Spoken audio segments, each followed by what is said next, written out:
여러분의 생존을 위해 구독과 좋아요, 알람 설정도 부탁드리겠습니다. What's up guys?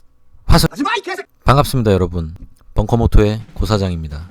자, 요번 시간에는 간만에 진정한 수면 방송을 진행해 보도록 하겠습니다.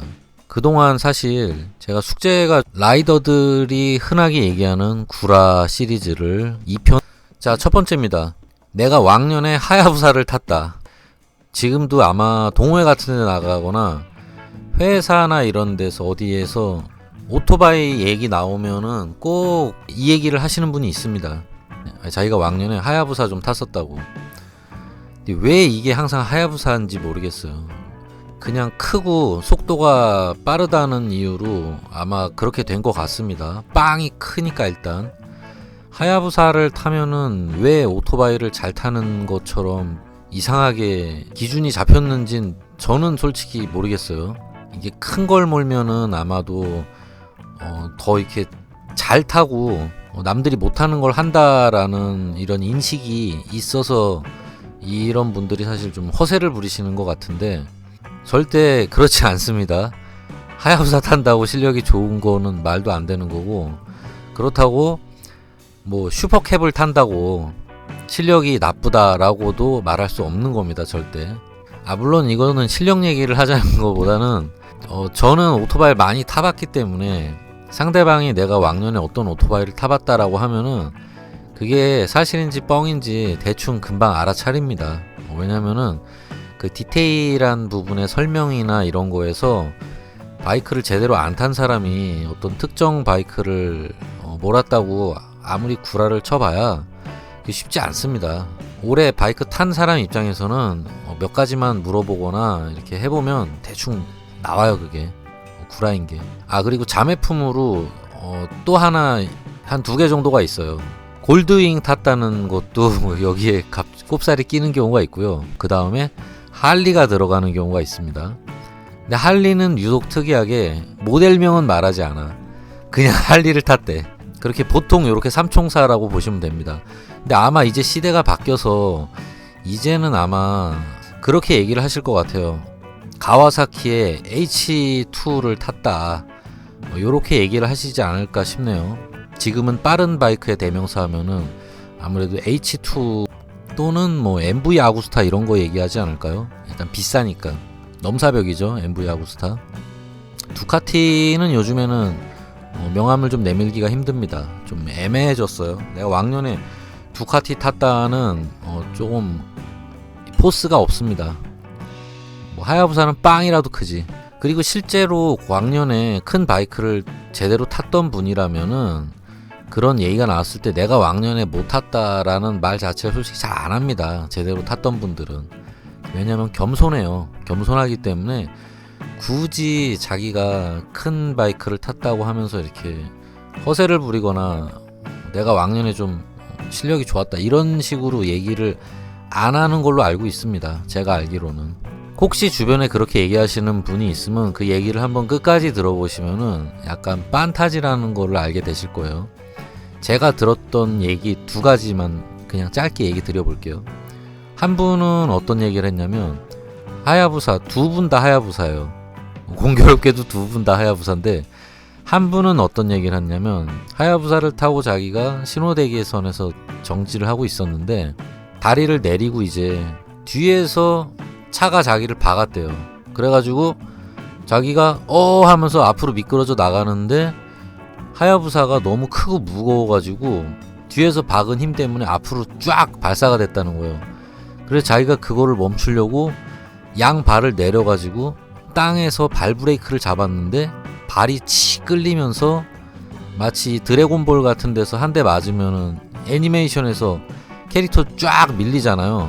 뭐 피광통키 같은 데서 공 받으면은 사람이 뒤로 흙먼지를 일으키면서 촤 슬라이드 하면서 밀리고 딱 멈추면서 이제 훗 겨우 이 정도인가 이런 식의 이제 회심의 미소를 보통 띄우는 이런 장면 많이 보셨을 거예요. 그런 식으로 자기 발이 이제 미끌렸다는 거예요. 쫙 미끌려가지고 거기서 나중에 발에서 연기가 나더래요. 흰 연기가 났는데 뜨거워가지고 밑창이 탔답니다. 제가 볼 때는 이분은 인디아나 존스 죽음의 사원 그거를 아마 보신 것 같아요. 거기서 보면은 인디아나 존스가 탄광차 타고 갱도를 막 달리다가 마지막에 브레이크가 고장나서 발 브레이크를 하는 장면이 나오거든요. 선로에서 워커발로 발 브레이크를 잡았더니 거기서 나중에 연기가 나가지고 타가지고 그래서 막 뜨겁다고 막 폴짝폴짝 대는 이런 웃긴 장면이 있는데 아마 이거를 보신 게 아닌가. 그리고 또 한 분은 이분은 평소에 마이클 잭슨처럼 하고 다니는 좀 특이한 분이셨는데 그래서 제가 지은 닉네임도 잭슨이었습니다. 이분 같은 경우는 자기가 왕년에 하야부사를 탔었는데 겨울에 하야부사를 타고 가다가 불법 유턴하는 차량이랑 들이박아가지고 자기가 날아갔대요. 오토바이도 날아가고 자기도 이제 공중으로 한 2회전 하면서 날아갔는데 땅에 떨어졌는데 정말 운이 좋게도 자기가 그때 두꺼운 오리털 패딩을 입고 있어가지고 그 패딩이 충격을 모두 흡수해줘서 몸이 하나도 안 다쳤답니다. 그리고 이분들 특징이 사진 같은 거나 증거 자료가 아무것도 없다는 공통점이 있습니다. 시나리오가 대부분 비슷해요. 큰 사고가 나서 바이크는 폐차시키고 자기는 기적처럼 살아남았기 때문에 이제 바이크는 안 타기로 했다라고 증거인멸까지. 자, 두 번째입니다. 큰 바이크를 타야 사고 시 안전하다. 요런 얘기 한번 들어보신 적 있으실 거예요. 요즘에는 이런 얘기 안 하나? 왕년에는 요런 얘기가 정말 많았었거든요. 그래서 제가 왜 큰 게 더 안전합니까? 라고 물어보니까 그러니까 작은 바이크를 타면은 차랑 이제 큰 차랑 충돌했을 때 차가 이제 밟고 지나간다는 거예요. 그리고 차체도 작은 바이크들은 약하기 때문에 이렇게 종이장처럼 으스러지면서 아예 말려 들어간다는 거예요. 밑에서 돌돌 말려서 이제 우즈마키가 될 수 있다. 끔찍한 변사체가 될 수 있는데 근데 이제 큰 바이크를 타면은 이 높이가 일단 높잖아요. 라이더의 시트 높이 자체도 높고 그리고 차체 강성도 좋으니까 충돌했을 때 차가 밑으로 말려 들어가는 게 아니라 밖으로 튕겨낸다는 거예요. 꽝 해가지고 마치 차와 차가 충돌하는 것처럼 라이더를 뱉어내기 때문에 차 밑으로 이제 말려 들어가는 이런 일이 안 생긴다 라는 얘기로 이제 이런 얘기를 하시는 분들이 있었어요. 과거에 제 주변에 옛날에 오토바이 탔던 분들이 좀 그런 어르신들이 그런 얘기를 많이 했었는데 자 그러면은 요거를 좀 약간 이제 팩트로 좀 짚어보자면은 듣기에는 되게 그럴싸 보이긴 합니다. 그리고 또 일부는 진짜 맞을 수도 있을 것 같아요. 어떤 사고 상황에 따라서는 진짜 그렇게 해서 오히려 안전해지는 경우도 생길 수도 있을 겁니다. 근데 제 개인적인 추측으로는 이런 이야기가 만들어진 얘기는 뭐냐면 일단 큰 바이크가 튼튼하다라는 거에서 이런 말이 좀 만들어진 것 같아요. 큰 애들이 내가 더 안전하게 보호를 받는다라는 그런 뭐 일반적인 생각에서 만들어진 말인 것 같습니다. 왜 안전한 거 좋아한다고 막 항상 이제 경차 같은 거는 절대 안 타시고 SUV는 최소 타야 되지 않냐 요거 되게 주장하시는 분들이 있잖아요. 그리고 거기서 한 줄 더 뜨면은 이제 SUV도 안 된다. 나는 이제 험비, 지프 이런 거 타야 된다 무조건. 이런 거 아니면은 난 무서워서 차 못 탄다. 사실 이제 그렇게 가다 보면은 결국에는 나중에 이제 장갑차 대형 트럭 같은 거 몰고 다녀야지 나는 진짜 안전할 것 같다. 라고 얘기하시는 분들도 있는데 물론 뭐 정말 큰 트럭을 몰고 관광버스를 몰고 다니면은 당연히 빵에서 유리하겠죠. 근데 어떻게 사람이 항상 그렇게 또 큰 것만 타고 다닙니까? 뭐 정말 그게 좋으시면은 진짜 그렇게 하시던가요. 근데 반대로 생각을 해보시면은 그러면은 경차 타는 사람들은 사고 나면 전부 다 뭐 종이장처럼 찌그러져서 무조건 사망을 하느냐, 뭐 SUV를 타면은 종이장처럼 찌그러지지 않느냐. 사실 이거는 자료들을 찾아보면은 당연히 SUV가 조금 더 튼튼하고 사고 시에 더 안전한 건 있긴 있죠. 근데 차가 정말 여러분들이 흔히 보는 무서운 사고 장면들 있잖아요. 트럭과 트럭 사이에 껴가지고 경차가 완전 이제 깡통 종이장처럼 찌그러지는 이런 사고들. 근데 사실 그런 사고에서는 SUV가 오던 어떤 차가 오던 똑같이 종이장이 됩니다. 대부분. 심지어는 작은 트럭조차도 종이장처럼 찌그러지는 사례들도 있어요. 거대한 타이탄 트럭 사이에 껴버리면은 어지간한 작은 트럭도 그냥 종이장이 돼버립니다. 그러면은 할리나 고배기량 바이크 타면은 뭐 하야부사 이런 거 타면은 뭐 슈퍼캡이나 줌머나 커브 같은 거 타는 사람보다 사고 나면 훨씬 안전하냐? 절대 그렇다고 100% 장담할 수가 없습니다. 물론 덜 찌그러지긴 하겠죠.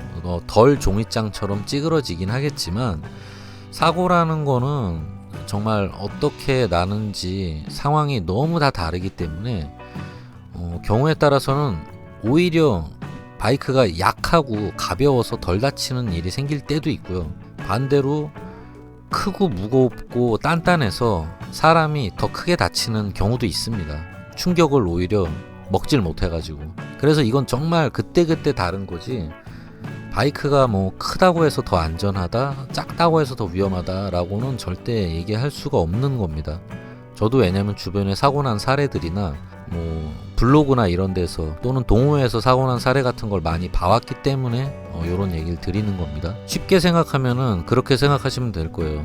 고배기량을 타는 동호회에서 사고 나서 크게 다치는 사망률이 높냐, 아니면은 뭐 저배기량들 커브 동호회 같은 데서 사고 나서 사망하는 사망률이 더 높냐, 요런 거를 보시면은 누가 봐도 커브 쪽이 아마 사망 사고가 적을 겁니다. 짜잘한 사고는 있을지 모르겠지만, 그리고 바이크가 크면은 라이더가 더 보호를 받을 거라고 생각을 흔하게 하시긴 하는데 방어력이 좋은 건 맞죠. 근데 치명적인 단점이라고 볼 수도 있는 건데, 큰 바이크들이 상대적으로 하이사이드 사고가 많이 납니다. 이게 배기량이 낮은 바이크들은 사실 출력이 낮아서 하이사이드 사고가 좀 적게 일어나요. 일어날 때도 있죠. 근데 일어난다 하더라도 무게가 가벼우면 가벼울수록 하이사이드 사고가 났을 때 사람을 약하게 날려버립니다. 뭐 실제로 튕겨져 나가보거나 아니면 이제 외국 해외 사고 영상 같은 걸 많이 보신 분들은 아마 이해하실 수 있을 텐데, 요건 약간 과학이에요. 과학.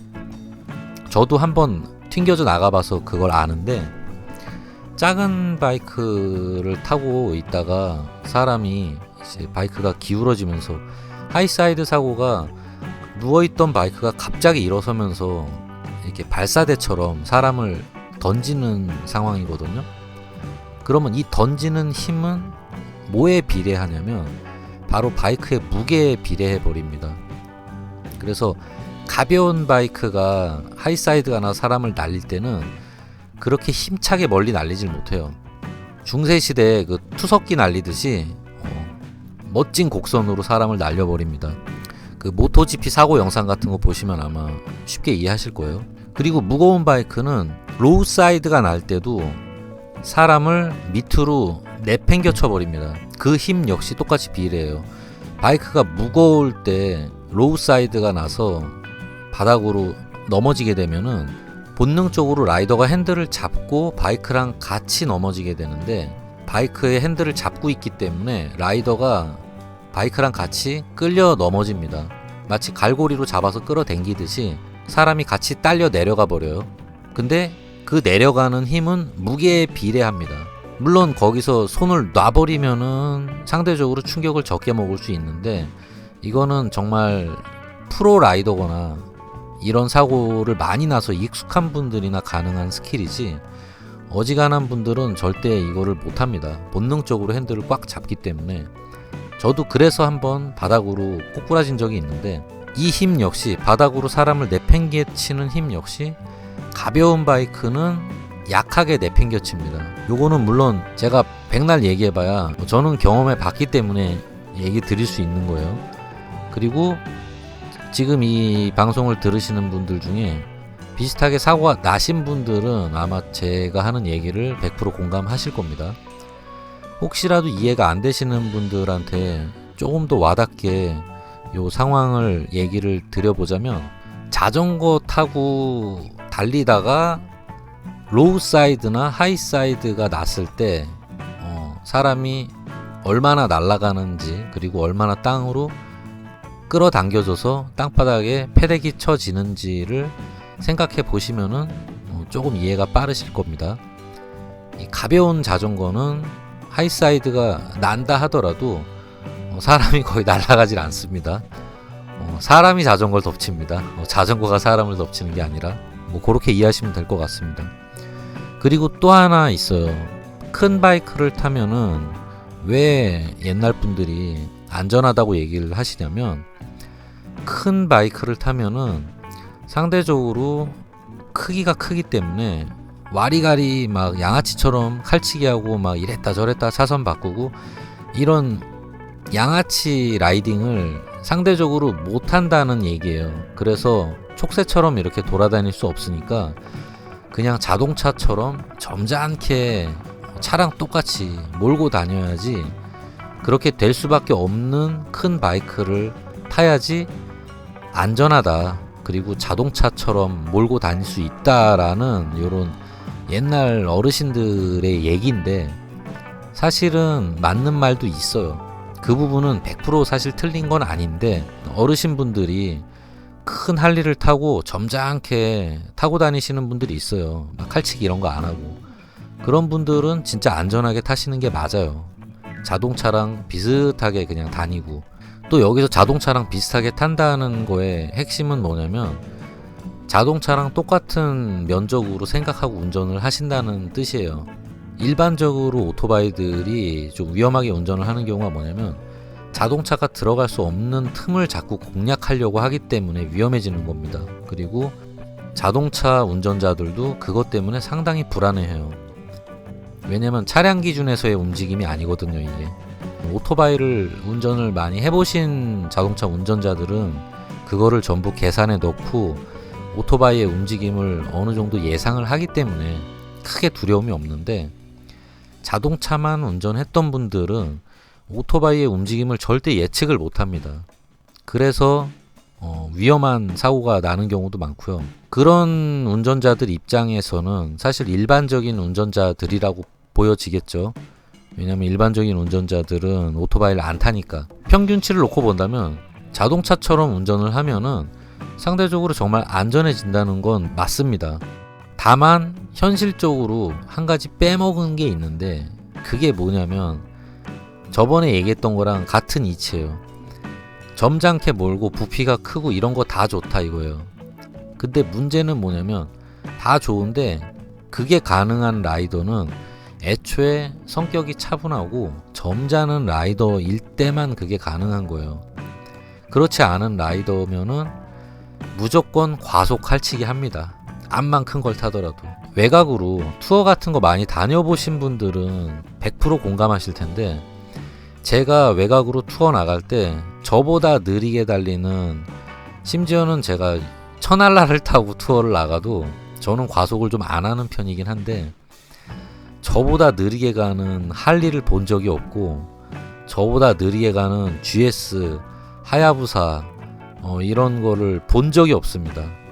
심지어는 저보다 빨리 가는 비너스도 있었어요. 베스파 300도 아니야. 베스파 125가 외곽에 나갔는데 저보다, 천알라를 타는 저보다 더 빨리 가는 경우도 있었습니다. 근데 그게 빨리 가는 이유가 사실은 본인이 거기서 속도를 내면은 변사체가 될 수 있는 상황인데, 저는 무서워서 그걸 속도를 못 내고 있는데, 이 친구는 그걸 모르기 때문에, 이 무식하면 용감하다고 속도를 내기 때문에 저보다 빠르다는 겁니다. 몰라서 그렇게 땡기는 걸로 보여지는데 위험합니다. 그런 운전. 그러니까 상대 오토바이들이나 내 주변 차량들이 느리게 갈 때는 왜 느리게 가는지를 파악을 빨리 하셔야 돼요. 거기서 빨리 달리면은 변사체가 될 확률이 높기 때문에 느리게 달리는 건데, 거기서 자기가 빨리 간다고 내가 겁내 빠르구나 라고 착각을 하시는 분들이 있는데 명줄이 짧아질 수 있습니다. 세 번째입니다. 차보다 선행주행을 해야 안전하다. 자, 이 얘기는 뭐냐면은, 이 선행이라는 말이 앞서간다는 거죠. 신호정지 때 기준으로 생각하면 쉬우실 거예요. 최대한 앞으로 나가요. 정지선 앞으로 차들보다 제일 먼저 앞에 나와서 신호를 기다리다가 신호가 바뀌면 요이 땅 식으로 출발하는 거예요. 이걸 일명 이쪽 학계에서는 요이 땅 출발이라고 하는데, 보통 요이 땅을 많이 하면은 명줄이 짧아진다는 이 학계의 통계가 있습니다. 이 사실이에요. 요이 땅 하는 사람 치고 제가 오래 살아남은 사람을 본 적이 없습니다. 그 정도로 위험한 주행 중에 하나인데, 물론 이 요이 땅을 하는 사람들의 주장은 이렇습니다. 차들이랑 섞여서 가면은 차들이 갑자기 뭐 내 차선으로 들어올 수도 있고, 뭐 내 앞으로 끼어들 수도 있고, 뭐 옆에서 날 칠 수도 있고, 뭐 뒤에서 날 칠 수도 있고, 뭐 앞에 가던 차가 갑자기 브레이크를 잡아서 내가 거기 꼬라 박을 수도 있고, 어쨌건 차들이랑 묻혀서 달리면은 몸빵에 약한 바이크 입장에서 어쨌건 접촉을 하면 무조건 손해고 위험하다는 거예요. 그리고 나를 그 위험한 환경에 그 무리해서 달리고 싶지 않다라는 취지에서 만들어진 주행 방식인데, 이런 주장을 하는 분들이기 때문에 그러면은 해결 방법은 뭐다? 내가 일단 배기량이 높아야 돼요. 여기서 중요한 건 배기량이 높은 바이크만 이게 가능해집니다. 배기량이 높은 바이크로 먼저 쏜살같이 튀어나가는 거예요. 출발 신호가 떨어졌을 때 차들은 무게가 있고 그렇게까지 풀 가속을 안 하기 때문에, 물론 풀 가속하는 정신 나간 똘추 같은 얘네들 뭐냐면은 이제 공도에서 그 뭐 제로백 찍는다고 막 끼익 소리 내면서 영화처럼 갑자기 휠 스핀 하면서 급출발하는 정신 나간 이 똘추가 특히 많이 보이는 게 포르쉐도 종종 있는데, 제가 경험상으로는 오히려 그 짓을 많이 하는 차들이 이 정통 뭐 저기 쿠페나 이런 스포츠 모델이 아니라 SUV 모델, 그러니까 포르쉐 SUV, 람보르기니 SUV 모델, 이거 타는 친구들이 이상하게 이 짓을 잘하더라고요. 뭐가 울분이 있는지, 내가 진짜 스포츠 모델을 사고서 이걸 해야 되는데 뭐 가족 때문에 어쩔 수 없이 내가 SUV를 샀지만 그래도 나는 스포츠카야, 이게 나의 전부라고, 이렇게 하면서 풀악셀 왕, 약간 이런 느낌이 있어요. 유독 많이 하시더라고 이분들이. 사실 좀 웃겨요. 멋있진 않아요 솔직히. 아무리 스포츠 모델에서 나온 SUV지만 이게 빨리 달리면은 저는 좀 이상하게 웃기더라고요. 왜냐면 그렇게 빨리 달리면 안 될 것 같은 느낌의 차들이라 뭔가 좀 울분이 느껴지는 그런 느낌이에요 제가 봤을 때는. 자, 어쨌든 차들은 그런 식으로 하는 차들이 거의 없어요. 사실상 그런 이상한 약간 폭주족에 가까운 이런 친구들이나 그 짓을 하는 거지, 일반적으로 대부분의 차들은 절대 그런 짓을 안 합니다. 서서히 가속해서 출발을 합니다. 부드럽게. 그래야 연비도 좋아지고. 근데 오토바이들은 항상 요이 땅이에요. 바로 혼자 뿌앙 치고 나가버리죠. 그래서 이렇게 치고 나가면은 상대적으로 내가 차들하고 한참 떨어져서 달리기 때문에 절대 만날 일이 없다. 내가 도로에서 차들과 어깨를 나란히 하는 순간은 신호 대기 때뿐이다. 뭐 이런 얘기를 하시는 분들인데, 자, 이것도 그러면 이제 좀 현실적으로 얘기를 짚어봅시다. 이게 과연 맞는 것인가? 얘기만 들으면은 그럴싸하잖아요.